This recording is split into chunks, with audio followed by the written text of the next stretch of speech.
I am at Recology in South Seattle, where we are about to get a demo of one of their new vehicles, which we are told is powered not only by electricity, but it's electricity generated from processing garbage, and gas comes from that.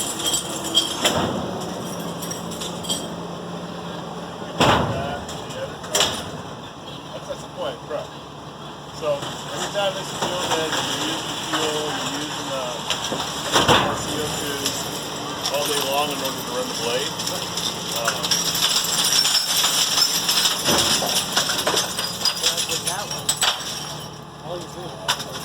Correct. And the only time you're gonna, so you guys want? So this is a brand new diesel.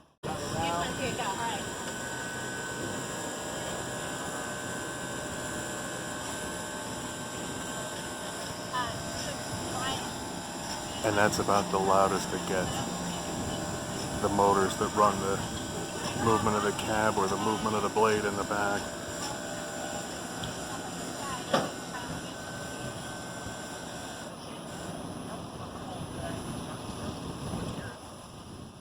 Tell us what we have under the cab here. Under the cab here, and so we have this truck positioned this way for a reason. In fact, I'll take you over here. What you'll see is that there is a grill at the front of this truck. Okay, but that's an artificial grill because there's no engine. So you don't need the air intake? We don't even need that grill, frankly. They just wanted it to look like a traditional truck. We've actually given them feedback that they should take the grill off entirely. This is where the batteries are stored. These are called power packs. There's 3 of them. You'll see one here. It's a collection of batteries, and then one down here in between the frame of the truck. You also have another battery pack here as well. Now these batteries collectively will give you 295 kilowatts of power, kilowatt hours of power, which is roughly about 70 miles of range. As we move down the truck, you'll see a series of motors that power the hydraulic system. This is actually referred to as the body. This is the chassis of the truck. BYD makes the chassis. We have a partner called New Way that makes our body. So throughout the truck, you won't see any engine, you won't see any transmission. What you will see is just a series of battery packs. And this is known as a rear load truck, so we load from the back, and it's on. This truck is on right now. Yeah, that's the thing that's stark to me. I'm going to be quiet for a second and you'll listen.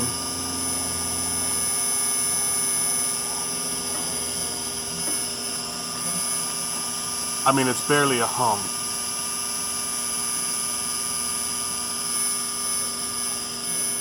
Which is just unreal to me, but that is fantastic. That's going to be a huge benefit for the residents of Seattle.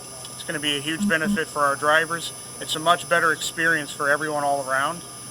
We're just thrilled with this new technology. Well, Derek, thanks for the tour. Appreciate that. Absolutely. Thank you. That's Seattle City Council member Lisa Herbold. She's going to jump in and take a ride.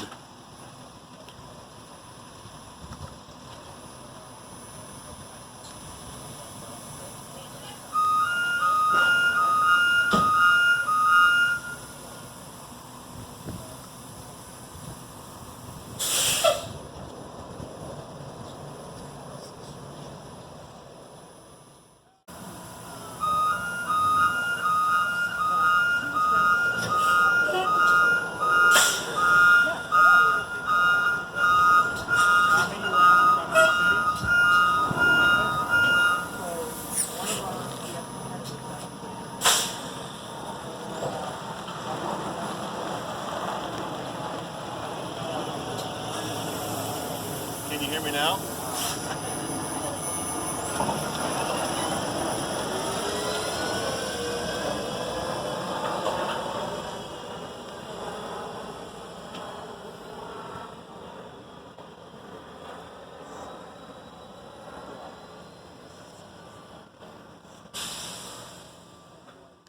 I am ready. We're going to take a ride. Rodney has agreed courteously to give me a lift here. So this is a one-of-a-kind all-electric garbage truck. First one in the nation. I mean, this got an air horn? Does it? You know what? It's so quiet. I could probably just shout and the people would hear me. Yeah, I think the loudest thing was the reverse alarm. Yeah. But if you think about that, if you're instead of using an air horn and you're yelling, is that using your communication skills? Actually, you know what? I'm going to push on the steering wheel. Nothing. Nothing. Yeah. Well, you gotta use your words, Rodney. I guess we'll just have to get out and wave people on today. Well, like I was telling you before we started here, you know, having driven even smaller but, you know, good-sized trucks, the difference with no noise is huge.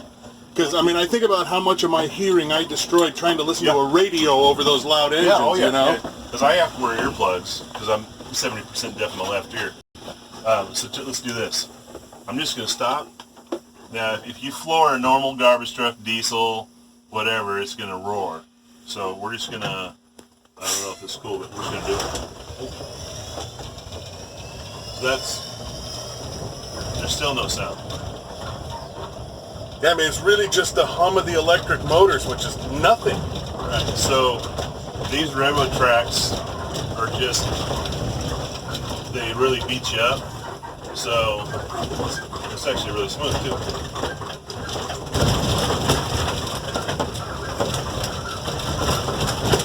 Honestly, I'm pretty amazed. It's I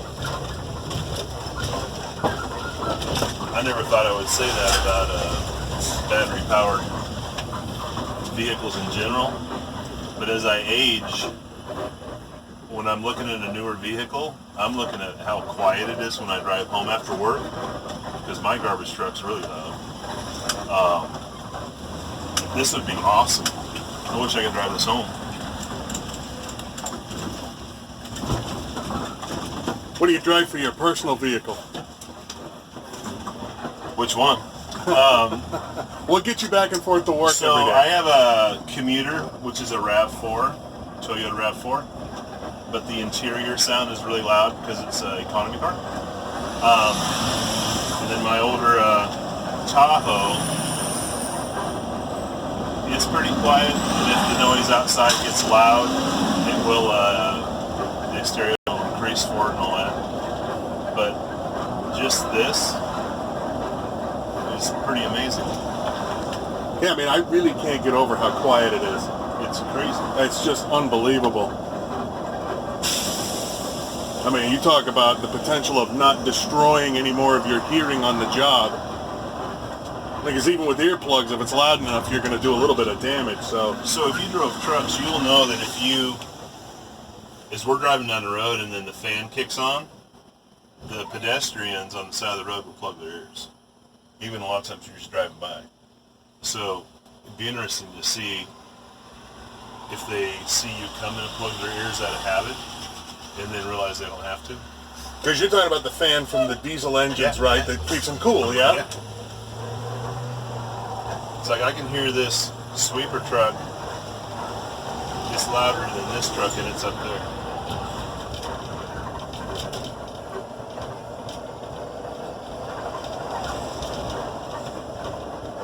Yeah, it really is mind-blowing. We're doing 30. Really smooth over the tracks. This is a really nice riding truck. If you've ever driven a lot of the other styles, they really bang on. They're meant to ride smooth when they're really fully loaded. This truck here, I tell you what, it smells good too. Got that new truck smell. Truck smell. I'm just curious what all this stuff is. A little sunshade.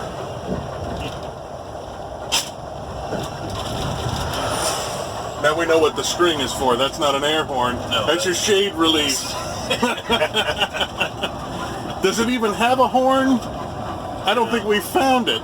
Well, I'll wait till I get up here and practice the Smith system driving technique here. All right, horn. So this is my window. Now we're really gonna see how quiet it is. Here. Oh, here you go. I'll wait till we get going though, so I don't freak somebody out.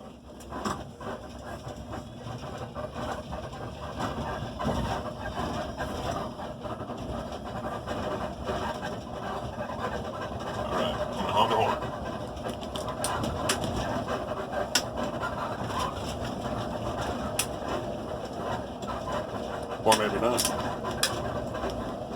So it's, I'll wait till,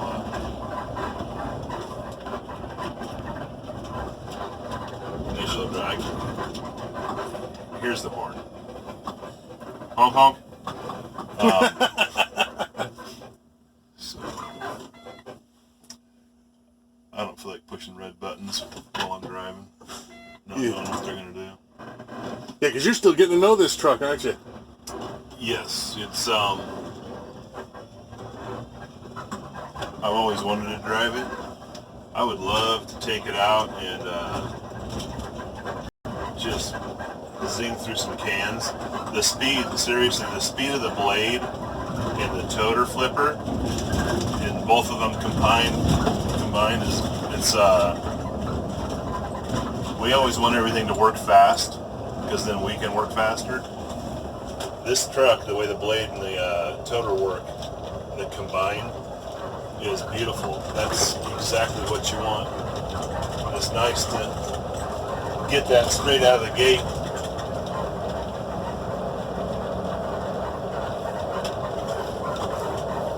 Yeah, it's always good to get through the day a little more quickly, isn't it? Well, it's all about efficiency. If you're working, efficient and fast, and then your hydraulics don't match, then you have to slow down, and it just makes for a longer day.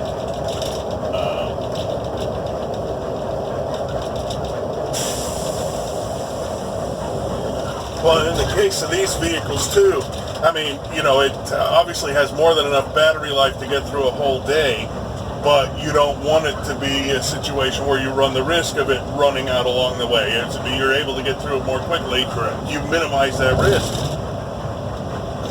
So we're doing 50. It looks like it maxes out at 50. We're using 100 horsepower right here. And so he didn't even hear me, this guy on a bicycle.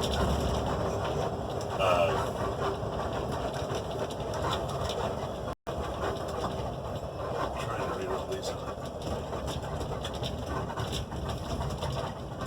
But this is actually so smooth. I'd love to drive this to like Westport and back. That'd be awesome. Yeah, the only kicker is if you take it 70 miles one way, then you're sitting for 8 That's hours right, waiting that's for right. it to charge up. You can go 30, knock it off at 30 miles. This is pretty neat. It's kind of cool being involved in with all the changes in garbage over the last even 5 years, with the technology inside the cab, the computer systems we use, and where everything is geocoded in the field. It's really cool compared to the old days where you just had a paper map and a grease pen. So it's kind of neat to be part of that. And then when they were doing that release over there and the airplanes were flying over, imagine if the airplanes were all electric and you wouldn't have all that noise. That'd be pretty cool. We might be hitting that day sooner than we think. I know. So what were you telling me about the geotechnology? So our systems that we use in tandem with the city. So basically, your stop is geocoded. Your can. So if you have say 20 houses, you have 13 cans on the street, then 7 are in an alley. You can go to your mapping screen and pull that up, and the dots will show in the alley, so you know that you have to go inside that alley. If they're all geocoded on the street, there's nothing in the alley. It's kind of neat. You can see, like, Mrs. Johnson's address is on the main street, but her can sits on the side street. You can see that on your geocode. I mean, that kind of stuff. The backup cameras today, when you're backing out of an alley, you can see, and we even have them on the sides on certain trucks that back up all the time. So you can back out and look at that side view camera and see if there's pedestrians walking or cars coming up. So the technology in garbage has really improved our safety and safety for the public. pretty cool. Does that routing system also help you find the fastest route between stops, or are they close enough that that doesn't really make a difference? Routing, so you always want to route your route closest stop to the next closest stop, or the most efficient.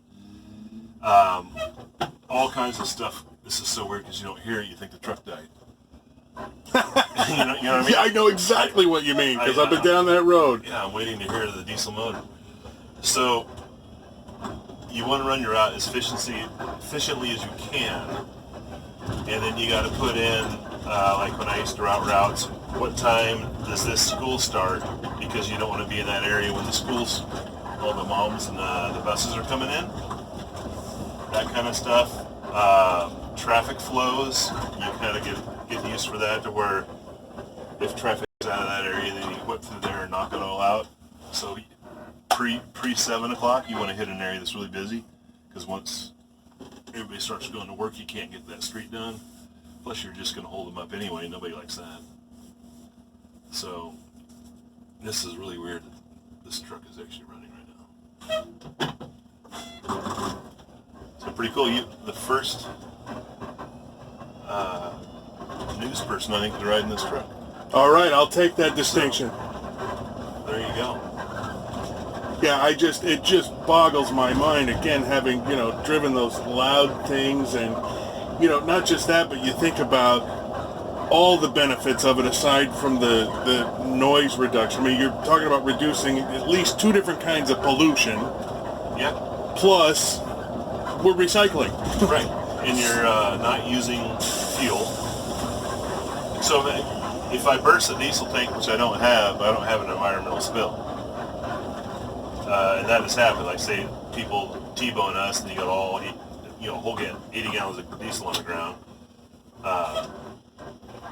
You don't have to worry about that. And if, it just dawned on me, I didn't see a hydraulic tank, so I gotta look at that. Anyway, this is pretty cool.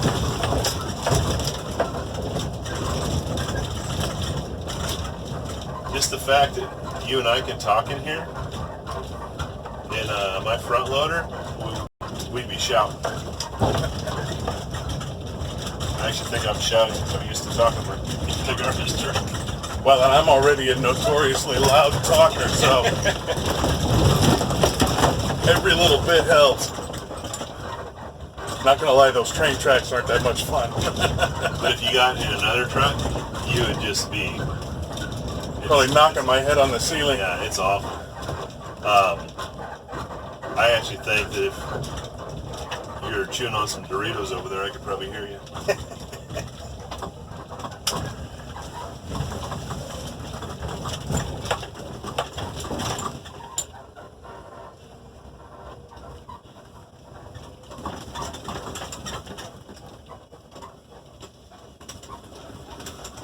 Well, Rodney, thanks for the lift. Really appreciate that.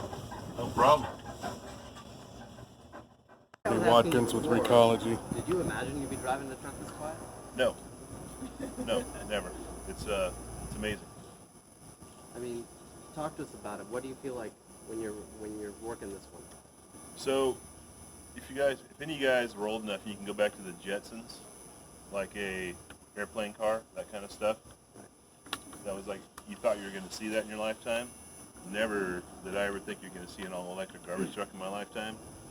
I mean, not just electric, but reducing everything across the board. It's pretty amazing.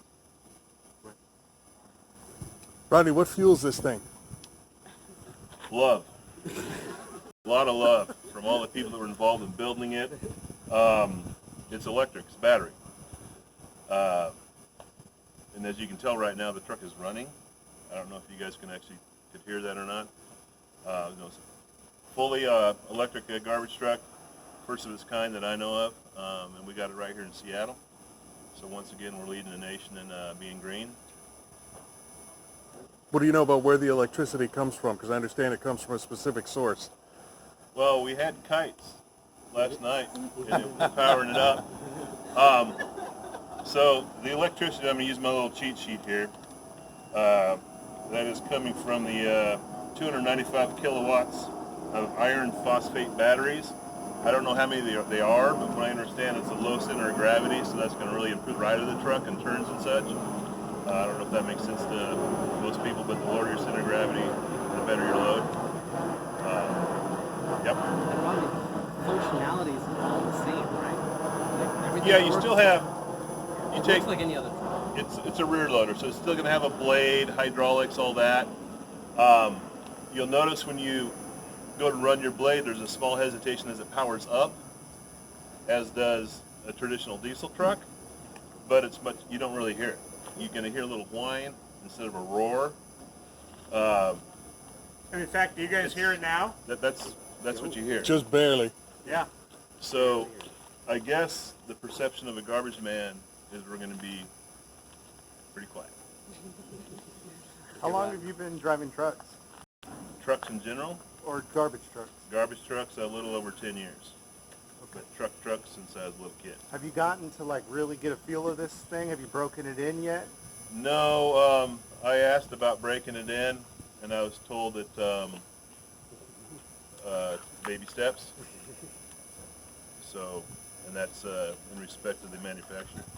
But you have driven it, correct? A little bit. I'm going to be driving this today. Have you gotten to operate it or? I've operated the back. If you guys want to see some fun, you'll see me in the front of that. Probably hit a couple cupcake shops. There's a couple local that are real good. And what was your impression like getting to see it in action a little bit? What was the first thing that stood out to you? The speed of the blade, which is very important.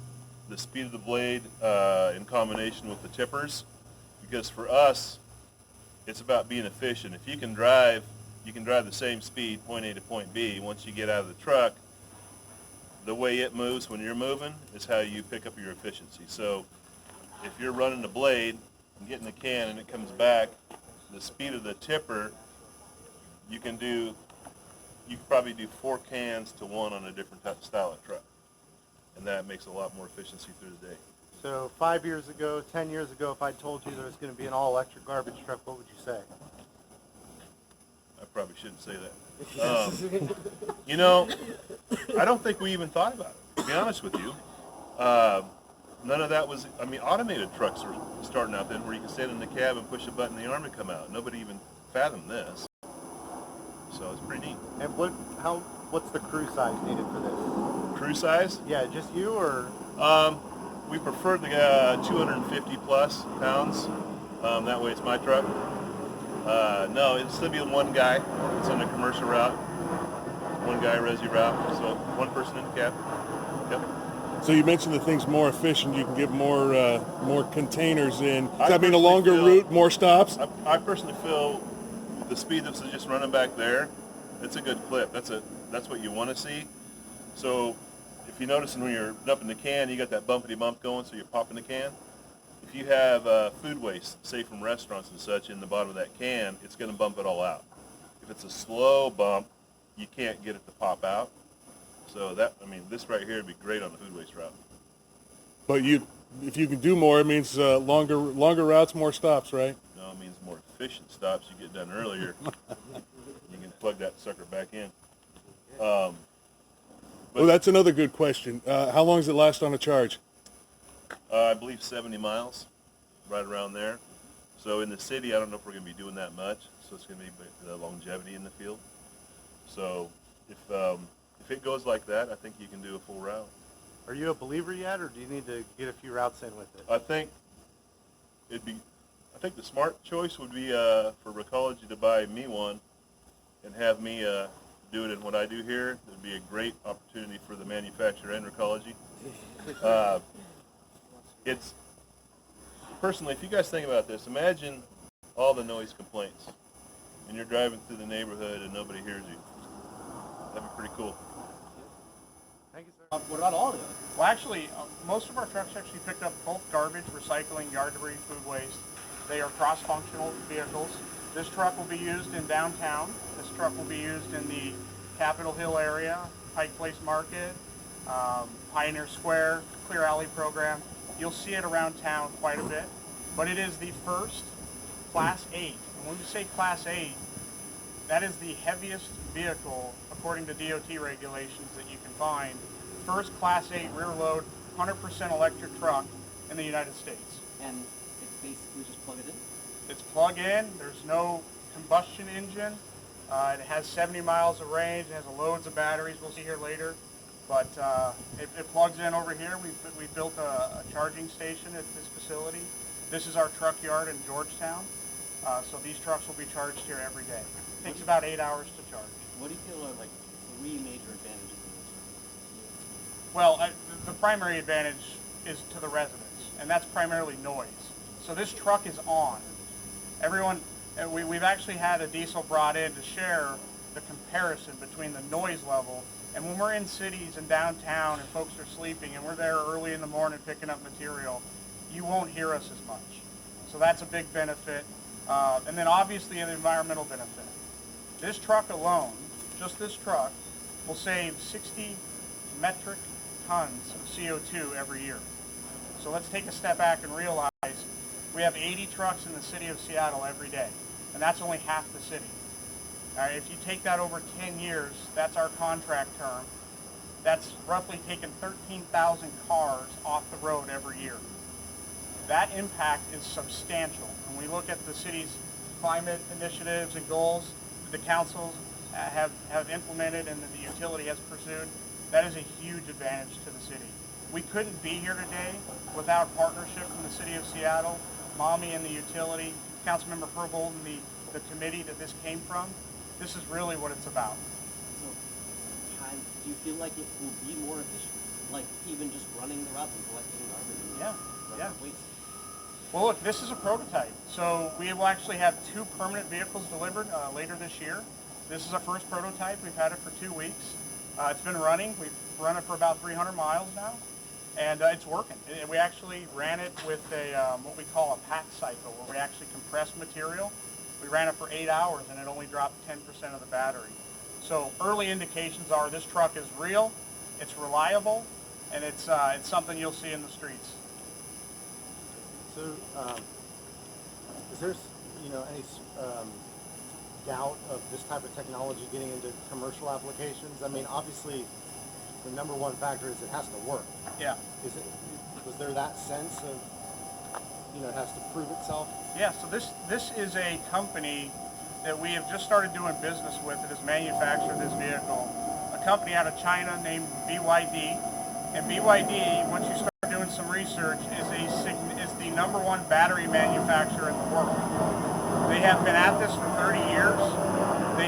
This truck alone went through a couple years of factory testing. This is reliable. And in just a minute here, we're going to jump in the truck, and you'll see just how well this thing really runs.